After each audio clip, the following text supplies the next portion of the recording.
Hello there, ladies and gentlemen, and welcome to another episode of Cookiecast.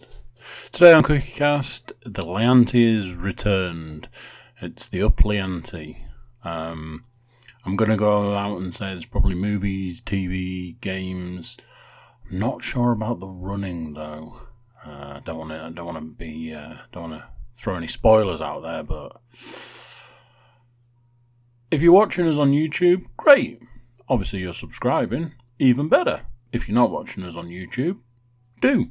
It's a great way to see what's going on, great way to catch the videos, and obviously while you're there, just a little click of the button to subscribe, click for notifications, that'd be great. So here we go, this is Cookiecast, up Liante.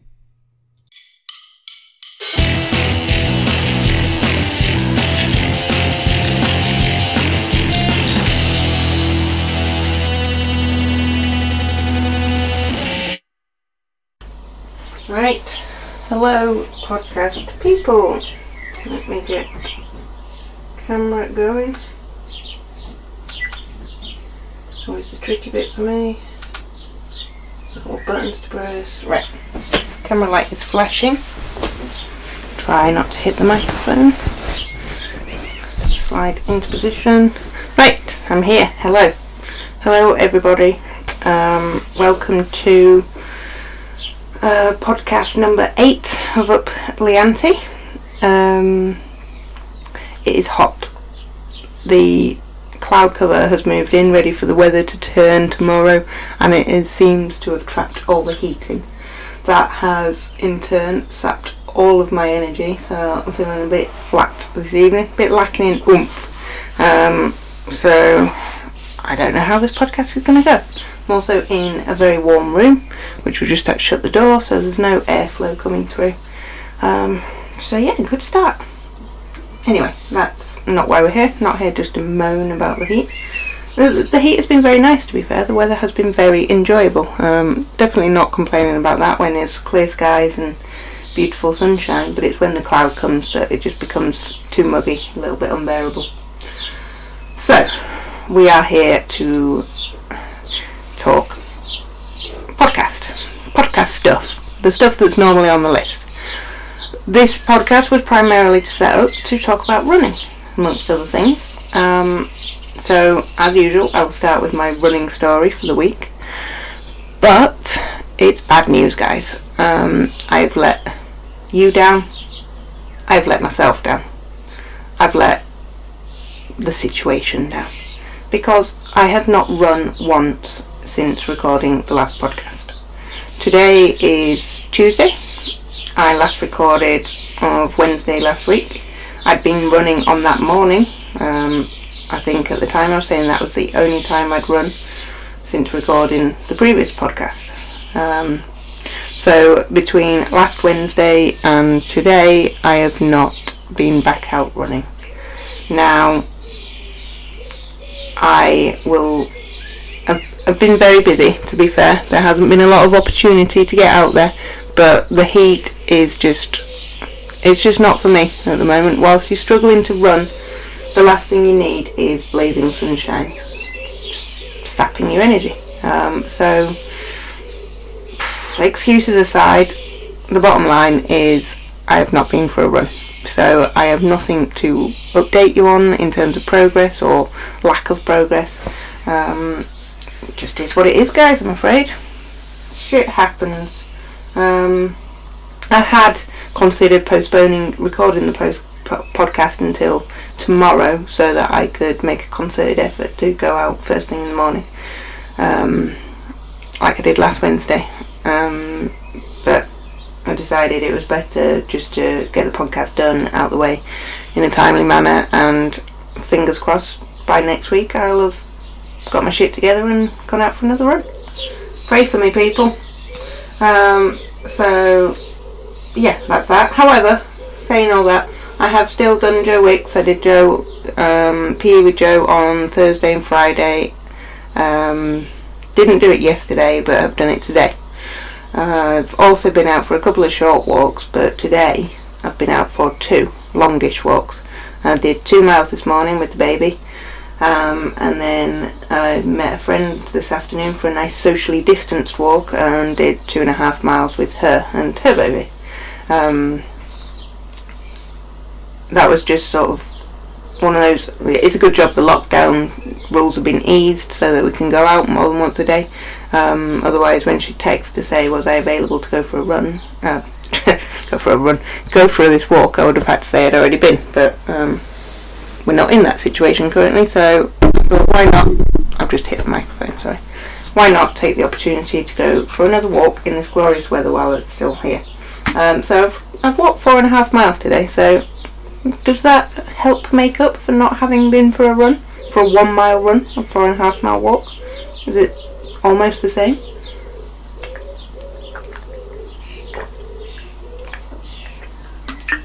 Apologies people, I was having a drink. Needs must with the temperature as it is. Okay, so yeah, no runs but some walks, some longish walks. I've been doing some other sort of activities, not terribly physical or demanding, but doing things sort of like car cleaning both the cars on the drive. It just got to a point they were so dusty and covered with bird poo that I didn't know what was holding the car together anymore, so helped clean both of the cars. We've had some time in the garden sort of playing water balloons. Baby loves sort of chewing on a water balloon. I think it helps the gums with teeth coming through potentially, but she sits and chews on those. I actually had a bucket of water with a jug to sort of fill various water based toys, and turned around at one point and she was sat playing in the bucket, just taking jugs of water, pouring them down herself or drinking from them, so she was enjoying the water, fun in the garden. I've seen my dad. He came over on Saturday and we took a walk round to the park. Sat with him on a bench in the park, opposite ends of the bench. He brought, similar to last time, he brought a flask of coffee and some snacks, some croissants with jam. Baby loves a croissant with jam. It's sort of the ritual, or was the ritual, when I used to meet him on a Saturday before lockdown commenced. We'd go sit in Starbucks, have our coffees. My dad always used to have a croissant, and then since baby's arrived, she enjoys part of his croissant a little bit too much. There's been occasions where we've had to buy her own. So we sat in the park, had a good old catch up. Weather was beautiful again, glorious sunshine at 9:30 in the morning. Made you feel like you're on holiday being out that early and it being so warm. Chat for a couple of hours, just sitting on the bench, enjoying the time together. And then he headed off. That was nice. Nice of him to come over. Sort of as nearly a 60-mile round trip for my dad to come over and visit. So that was good. And then we've also had some time with my mum. She came round on Sunday and we got the blanket out and just sat in the front garden. Gave the baby the opportunity to crawl around and sort of interact with my mum whilst maintaining that distance. Again, just chatting. I speak to my mum more frequently than I do to my dad, so my dad's time's like a really good catch up, and time with my mum it's just nice to sit and be with her. What else has been going on? Baby returned to nursery yesterday, so a lot of nurseries reopened yesterday and some of the school year groups, so the baby was able to go back yesterday. We were given a specific drop off and collection time that we had to stick to. I went and did the drop off. Had to queue, sort of waiting 2 meters apart from other people doing drop off at the same time. Had to wait for the nursery workers to come down and actually collect the baby off me. We're not allowed in the building, which is all fine. She cried as I went to leave, which was a little bit upsetting, pulled on my heartstrings. Made me upset on the way home. And I came home and was able to do a full day's work, which hasn't been the case. Well, I've been doing my Wednesdays, but it hadn't been the case on a Monday for quite some time, so that was good. The house just seemed sort of so quiet without the baby around there, and I was kind of lost without her. So it was a day of adjustment. I had work to do, which helped. I heard from the nursery within sort of an hour or so of dropping her off, just to let me know that she was absolutely fine after I'd gone, that there was no more tears, and she turned out she had a brilliant day. Really, she really enjoyed it, and I think it's good for her to get back to some sense of normality. She's exhausted as a result of it, but that was expected. I think nursery and the interactions, the learning element and the fun is tiring for her, as with all small children. But being able to work, so now that she's gone back to nursery, I'm able to return slightly more full-time to work, which reduces my opportunities for further exercise. So there will be less Joe Wicks, there will be I was going to say there'll be less running compared to this week. Not sure that's possible, but the bottom line is I need to get up early and go do my runs if I want to fit them in. I don't particularly want to be doing them on an evening, that eats into my free time. So we'll have to see how next week pans out and sort of adjust to our new routine, new normality. Okay, that was those things. Couple of film / TV elements to talk about. So last Wednesday, Cookie and I watched the Harley Quinn movie, the fantabulous emancipation of Harley Quinn. Birds of Prey was the first section of that title.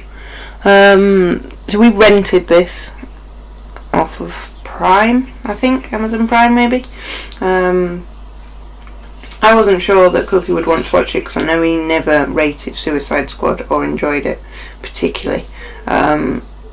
So when I'd seen that it was available to rent, I'd asked him if he was interested, and he said yeah, he would be. So we sat down to watch that last week. I don't even know what to say about this film really. My phrase throughout this film, and I can't remember how long before we sort of looked at each other and made comment about it, probably about a good half an hour or 40 minutes or something, but all I could say about it was it felt soulless. The movie gave you no sense of emotion at all. I didn't relate, not relate to the characters, but I had no emotion to them. I didn't like them, I didn't hate them, I just felt nothing.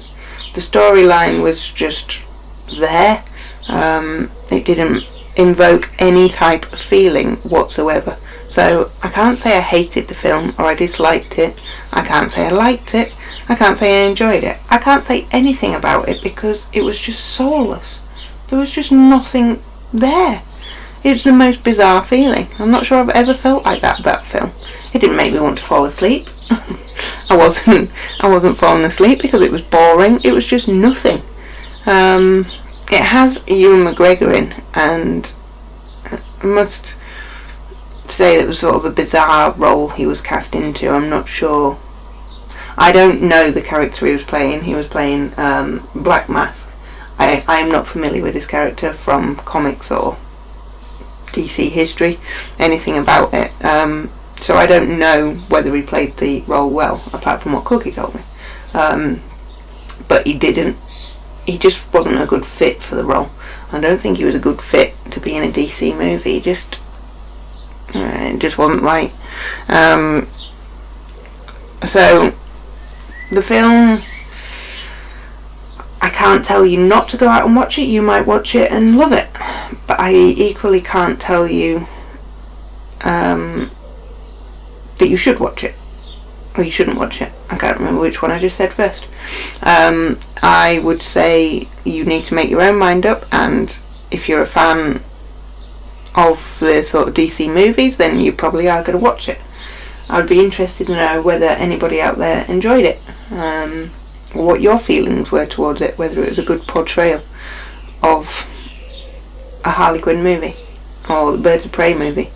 Let me know your thoughts, comment, send us a message, anything, let us know.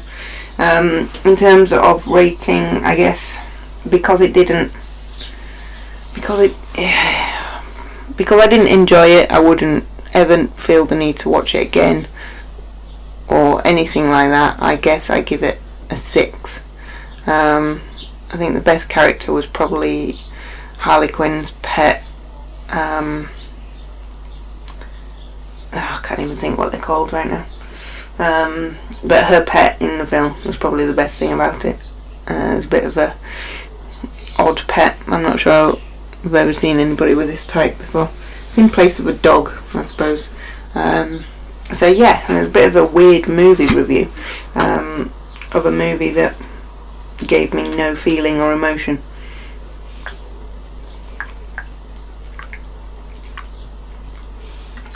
Sorry, more drinks. Very quiet there. Apologies. So yeah, check it out if you're interested. Let us know how you found it. Also watched snippets of a film on Sunday, which I wasn't sat down directly watching it, so I shouldn't really review it. It's a film that I've seen snippets of before. I'm not sure that I necessarily saw different snippets this time, so I still don't think I've seen a full movie, but it was the Lion, the Witch and the Wardrobe film. Chronicles of Narnia, Lion, the Witch and the Wardrobe, which we put on the TV, sat down to watch. I dipped in and out. It's got some good characters in it. It's got James McAvoy, who I tend to like in movies, although this one, again, I don't think it played to his strong points in terms of acting. It's also got an actress in it that I don't like particularly as an actress, and that's Tilda Swinton. I feel like I may have mentioned that before on this podcast. Not sure in relation to what, but I think the movie that she scares me in the most is Doctor Strange. I just find her a very eerie, sort of creepy actress. Something about her. So she is the White Witch in Lion, Witch and the Wardrobe. The young girl that plays Lucy in the film, I also can't get on with her. I find her, although she's just a young child, so gotta give her a break, but she's incredibly annoying. So I can't, I say this all the time, but I shouldn't rate this film because I didn't watch it all, and I can't comment on it because I haven't seen it all the way through. Am I going to give it a rating? It probably deserves around a 7. It's a fairly good depiction of the book. It misses a couple of bits out,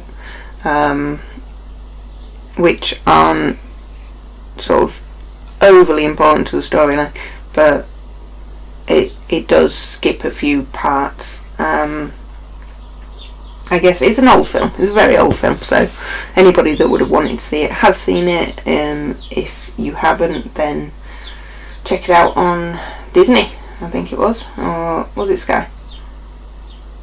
One of those. Sorry, I'm very misinformed in terms of what I'm telling you. That was just a side note. That wasn't sort of, obviously I've not sat down to watch that with sort of as part of my enjoyment. It just happened to be on. The films that I have been wanting to watch, which were The Nun and Slender Man, I haven't got round to yet. I need to make time, carve out some time. I know that Cookie won't want to watch them, so it's trying to find enough time to watch a movie on my own when he's got something else to do. I was going to say that could be tomorrow. He's got a podcast to do, but a wrestling podcast. Check it out when it comes. But I have a catch up with my friends, so it won't be tomorrow evening.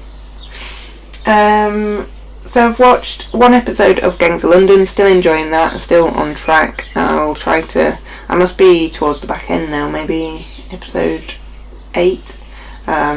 It's starting to come to light who is targeting Sean Wallace. Well, we don't know who it is yet, but some things are becoming clearer. There's been some upset between the two families, the two main families now, the Dumont. So it seems like they're maybe going on separate paths now. There was a bit of shooting in the last episode I'd watched. I will continue with that as I have been. Again, it's just finding the time to fit these in and sort of being able to focus on them. I'm very, very tired at the moment. I think the heat has something to do with that.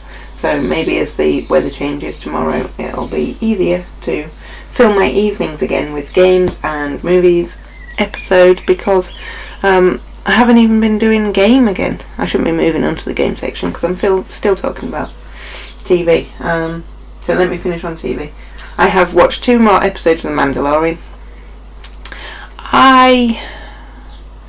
If it wasn't for the fact that I have this, like, when I start watching a series, I kind of feel that I need to finish watching it, even if I'm not enjoying it, so that I have a clear mind and I can tick the box that I've watched it and that's done. I can close that box and put it away. Mandalorian, if I wasn't like that, I would have probably stopped watching. There's nothing wrong with it. It's fine and easy to watch, but I don't feel like there's any real substance there. It's just short little episodes, doing a task in this episode, that gets done, packed away, and then it's on to another task in another episode. And there's no underlying story flowing through at the moment that's drawing you in and making you want to watch another episode. I guess there's the Baby Yoda, but he's not doing an awful lot. There's not an awful lot of storyline around him, so I think he's just there as a nice to have little feature. There's just, yeah, as I say, I feel like there's no real substance to the storyline. So I've only got a couple more episodes to watch, I think, and they're only shortish. The last one I watched had some famous people in. Cookie was sat there watching it with me, even though he'd seen it, but he was like, "Who's that? Tell me who that is." It had Bill Burr in, which he's obviously a big fan of. There was a droid that was played by Richard Awadawad, whatever his name is, and there was a big red devil type character that was played by Clancy Brown. I didn't realise it was Clancy, and Cookie had to tell me. He played me a snippet from something else and I realised it was Clancy's voice. He's got quite a prominent identifiable voice, but he had an accent in The Mandalorian, so I wasn't picking that up. Bill Burr was just himself, so he was easy to identify.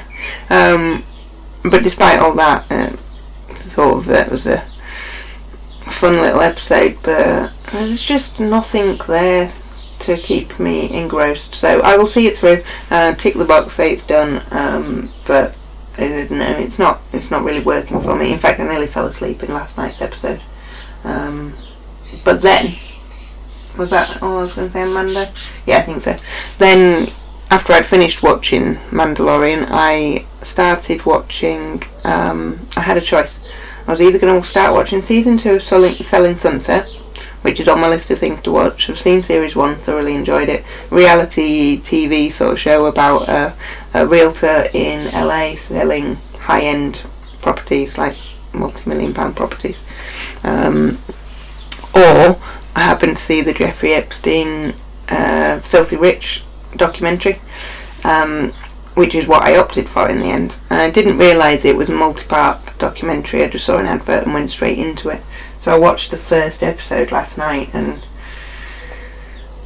some of the stuff in there that I just didn't really know about, how far back the police were interested in his activities and the investigations that started. And it seemed, apologies if you've not yet started watching it and you plan to, but he had all these young girls sort of ranging between, it seemed maybe sort of 12 and 17 that knew of him or came to know of him as somebody that wanted them to go round and do a massage on him and get paid for it. And it was sort of a common way to earn money, I guess, with young girls at school. And one young girl might go and then would be requested to return with a friend and so forth, and the police became aware of this. Various parents would report it, or the children might report things themselves. So this went back to, I think, 1999. And you think that he was more recently in the news, sort of only a couple of years back, so you think how long that had been going on, at least sort of 15 to 20 years before things came back round into the limelight.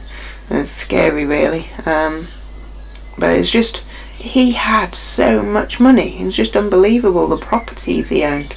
With his main, I think his main residence in Palm Beach in Florida. It was like a $20 million complex along a sort of row of properties where famous people live that have loads of money.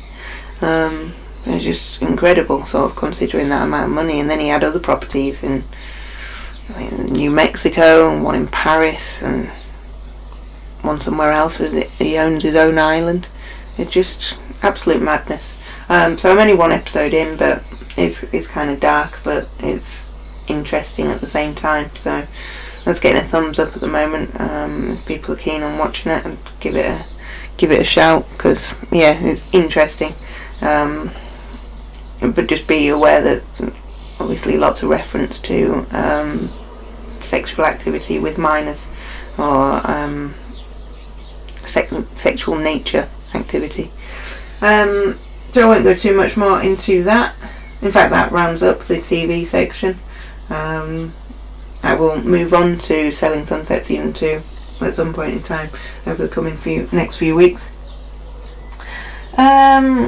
I mean, that's all I've got to say, really. Oh, and games. I switched on Super Mario Brothers Deluxe for a little while the other evening. It's just so annoying, so incredibly frustrating as a game. I play both the 2-player and the 1-player, and it's just hard. It's just constantly dying, and if you haven't reached your middle flag marker before you die, then it's like rooting you back to the beginning. And obviously that's the concept of the game. I get that, but maybe I just need to be better. It's just so frustrating. I can't explain. When you're just getting pushed off the screen if you're waiting to make a jump or something, it's a side-scrolling level, or you jump into the side of one of the little like bad guys, and you're only small, and then you die from that. I'm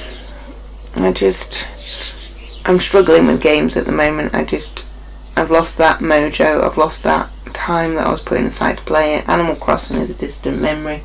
Haven't gone back to Zelda like I said I was going to.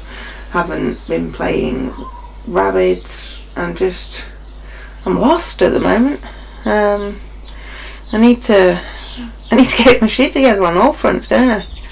It's like, I need to sort myself out and running, need to sort myself with fitting movies in, need to sort myself out with games. It's not good, people. I am not good. I'm letting the side down. Also, I forgot to talk about this last week. A game called Maneater, released on the PlayStation 4. This game Cookie told me about a while ago, and then suddenly was like, Maneater's out. I'd seen it, and I was like, I need to get this game. This is a game where you are a shark. I didn't know the premise of the game, I didn't really know much about it, but in my head it was going to be Echo the Dolphin, but as a shark. Or something along those lines. And I should have spoken about it last week, because I was super excited about getting it. It was ordered and it hadn't arrived. I'd looked a little bit more into the synopsis of the game, and it was basically that a fisherman, Scaly Pete,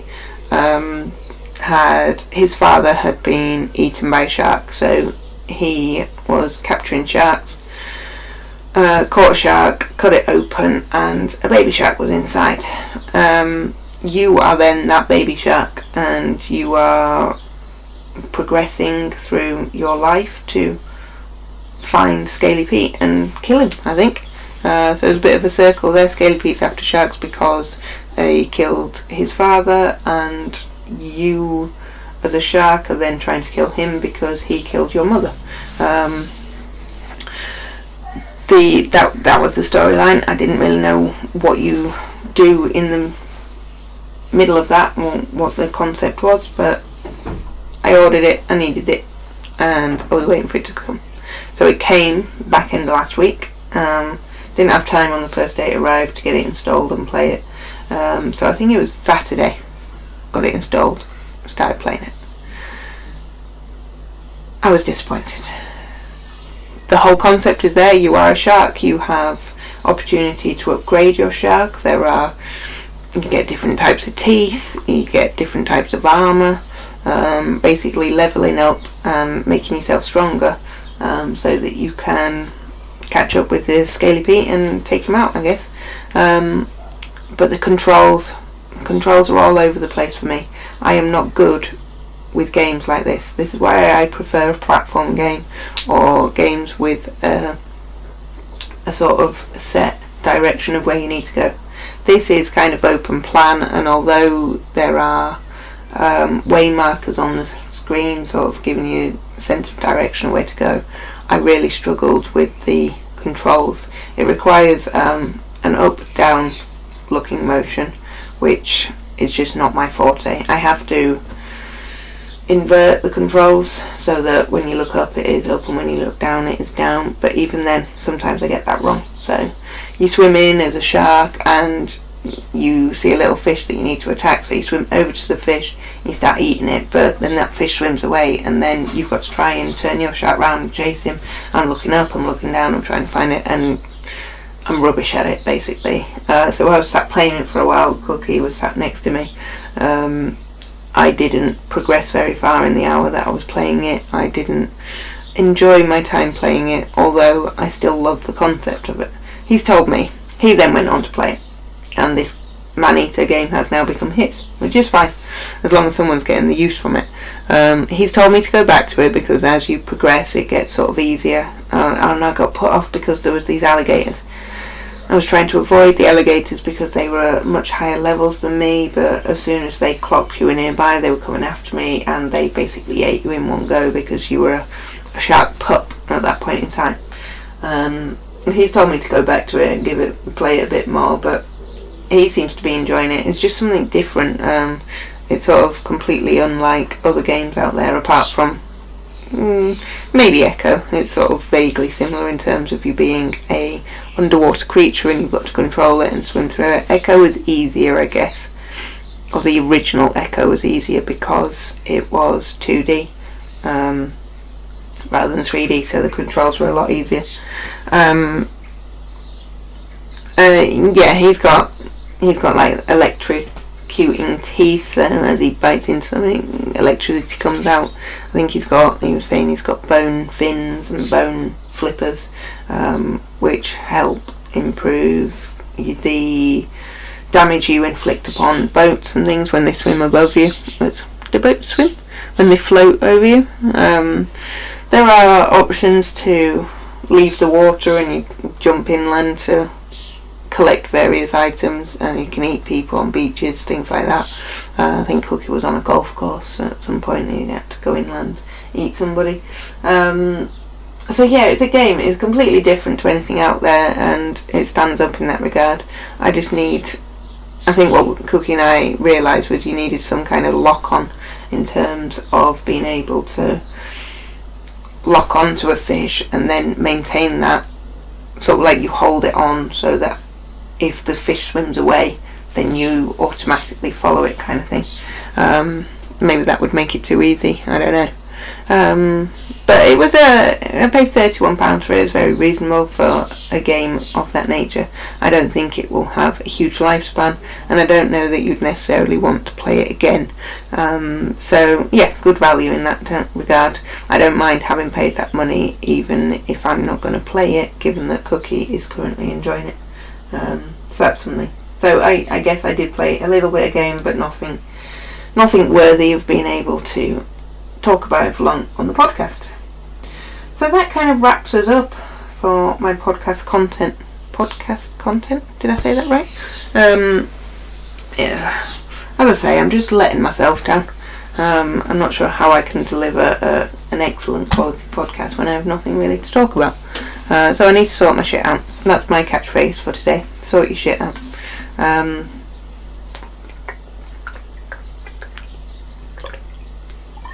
Sorry, more drink. Very dry. So the one final thing, which I should be proud of, and I am proud of.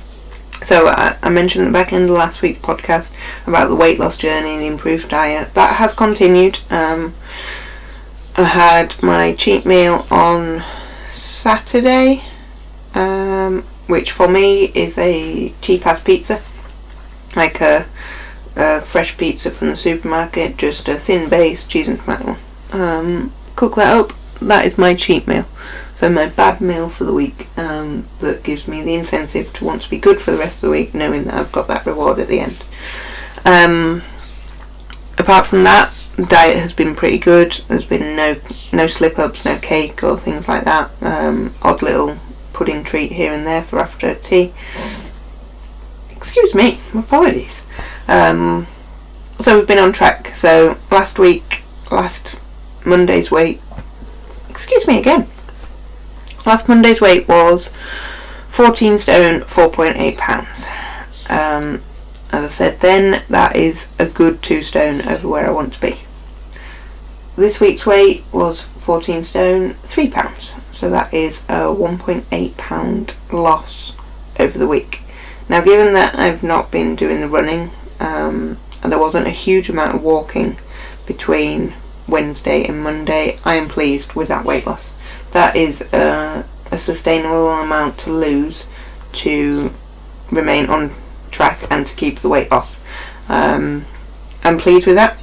It is good progress, and I think from where I started, what is that? Just under 4 pounds since I first started. So it's good. I'm heading in the right direction. If I get that running back in there, then that may change and I'll become leaner that little bit quicker, or the fat will start to come off a little bit easier. May have some muscle go on, so it'll sort of balance itself out, but I need to get the diet in there and the exercise in order to make this, or get to my goal quicker. So yeah, I'm happy with that. I'm happy with the weight loss so far. I'll keep on that. I'll keep going. Right, that's it for my rambly podcast for today. I'm sure, as is always the case, I'll come off the podcast and then within sort of an hour or two I'm like, oh, I should have talked about that. I tried to keep my list throughout the week. I wasn't as good this week as keeping my list going, so I'll have to do better on that for next week. So yeah, there we are. That's it. Another episode done, another week gone, and I will speak to you all next week. Take care, people. Bye bye.